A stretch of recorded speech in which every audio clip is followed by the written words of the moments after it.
I heard what you're saying about X. I saw a survey this week. It's now the most ideologically balanced user platform. Scott, stop. It's too early. I just sat down. I've only been here for 2 minutes. You cannot continue to say that. You cannot say that. So that's not the case. So Who's the source of that? What I find, we reported it on this network. Scott Jennings, a conservative commentator and strategist, has long been a polarizing figure on CNN's political panels. Known for his sharp rhetoric, southern charm, and ability to spar with liberal voices, Jennings has become a lightning rod for controversy. Over the years, his public persona has shifted from a reasonable Republican during Trump's rise to a staunch defender of GOP policies, often siding with Trump himself. With a knack for viral moments and unapologetic rebuttals, he's earned both applause and criticism. Recently, rumors about tensions with his co-hosts have swirled, leaving viewers to question the dynamics behind CNN's political commentary. In this video, we'll delve into these speculations, explore his evolving political stance, and analyze how his fiery exchanges help shape his role in the media landscape. Scott Jennings' evolution at CNN. Republicans culturally have been sort of an election day party. There's some states out west where that's not true, but by and large, it's been an election day party. They like to vote on election day. They haven't embraced early voting. They haven't embraced mail-in voting the way Democrats have. Scott's rise within CNN's political landscape has been a calculated journey, shaped by his deep roots in Republican politics. Before his tenure as a commentator, Jennings honed his expertise as a political strategist, working on campaigns for George W. Bush and later serving as an advisor to Mitch McConnell. These formative roles gave Jennings an insider's view of GOP operations and a deep understanding of conservative strategies, enabling him to articulate Republican viewpoints with authority. His work as a strategist allowed him to navigate high-pressure situations, whether it was advising McConnell on legislative strategies or shaping campaign messages for key Republican candidates. This experience proved invaluable as he transitioned to the media spotlight. His entry into CNN coincided with the network's efforts to incorporate diverse political perspectives, a move seen as critical during a time of heightened partisan divides.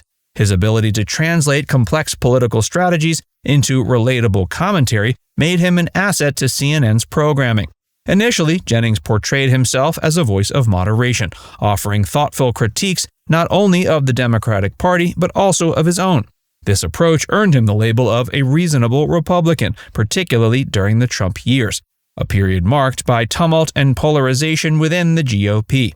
Jennings' willingness to call out Trump's excesses resonated with viewers who valued principled conservatism over party loyalty. But as Jennings gained traction at CNN, his tone began to shift. His critiques became sharper, and his defenses of Republican policies grew more vigorous, reflecting an evolution from moderate pundit to a more combative defender of GOP principles. Critics argue that Jennings' transformation is a calculated adaptation to the dynamics of cable news, where conflict and drama drive ratings.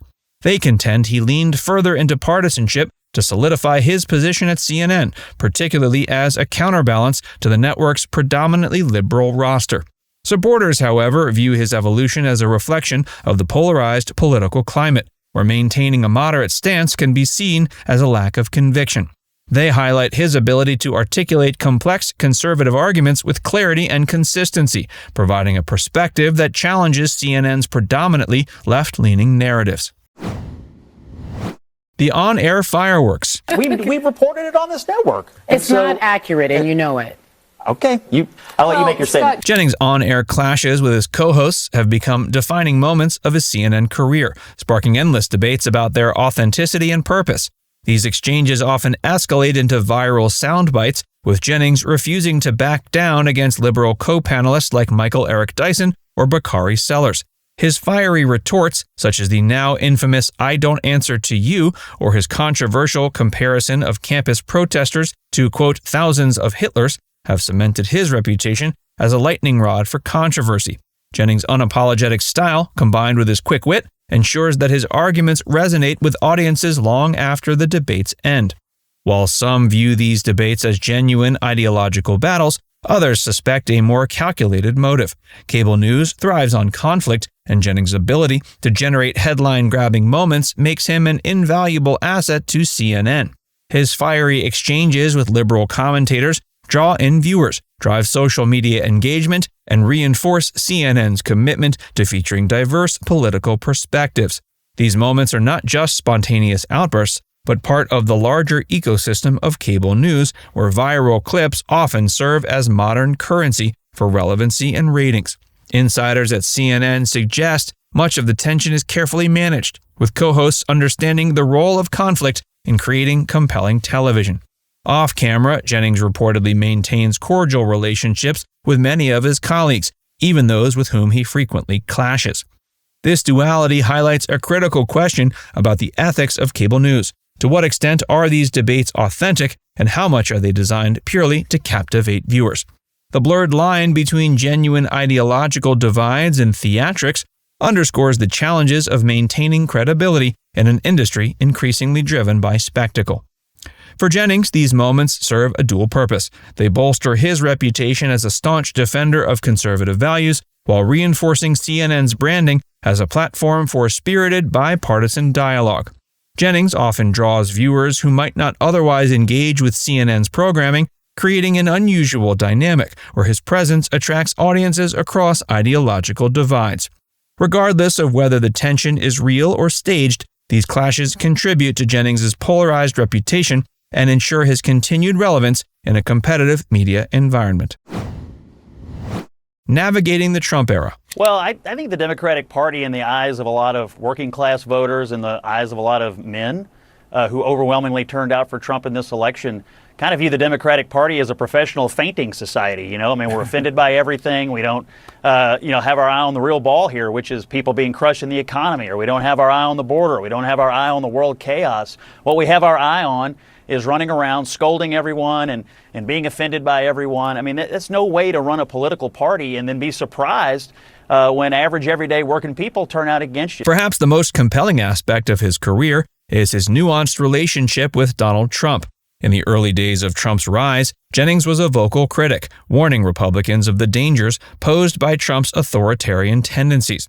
His columns and interviews often highlighted Trump's disregard for constitutional norms and his divisive rhetoric, positioning Jennings as a principled conservative willing to stand up to his party's nominee. But as Trump consolidated his grip on the Republican Party, Jennings's tone shifted. He began to focus less on Trump's controversies and more on defending GOP policies and priorities. While he often stopped short of fully endorsing Trump's actions, his defenses of the former president's politics and critiques of Democratic opposition became more prominent. This balancing act has drawn both praise and criticism. Supporters see Jennings as a pragmatic voice, advocating for conservative principles while acknowledging Trump's flaws. They argue that his commentary reflects the realities of navigating a political landscape dominated by Trump's influence. Critics, however, accuse him of opportunism, suggesting that his pivot was motivated by a desire to align with the GOP base and maintain relevance within the party. Jennings has consistently framed his commentary as an effort to represent conservative values rather than a defense of Trump himself. Still, his frequent defenses of Trump's actions, even when controversial, have led many to view him as a de facto Trump advocate. Behind the scenes. And it has only to do with one thing. Anti-Semitism is on the rise, and there are people who feel like now is the time to let it out, and it is ugly. It is ugly, and that's why we shouldn't nominate a president who dines with white supremacists, who makes one of his key allies. If you want to make apologies for it on the left, go ahead. I'm not going to make apologies. No, you are denying that exists on the right. You are stumping for Trump in a way that tries to ignore that he himself dined with a white supremacist. He's cozied up to Marjorie Jewish. You're making a tactical argument, and everybody sitting at this table knows where the source of anti-Semitism is in this country. It is not on the right. While Jennings's on-air interactions often appear combative, the reality is more nuanced. Insiders describe Jennings as a professional who maintains respectful relationships with his colleagues, even those with whom he frequently clashes on air. David Axelrod, a frequent sparring partner, has praised Jennings's ability to articulate conservative perspectives while remaining engaged in meaningful dialogue. These dynamics raise important questions about the role of conflict in cable news. Jennings as a conservative brand. Scott has become more than just a commentator, he's a brand. His ability to generate viral moments, often by delivering sharp critiques of liberal policies or defending controversial GOP stances, has made him a standout figure in the media landscape. Now it's time to hear from you. Do you think Scott's on-air clashes reflect genuine ideological battles, or are they more about creating viral moments? Let us know in the comments section below.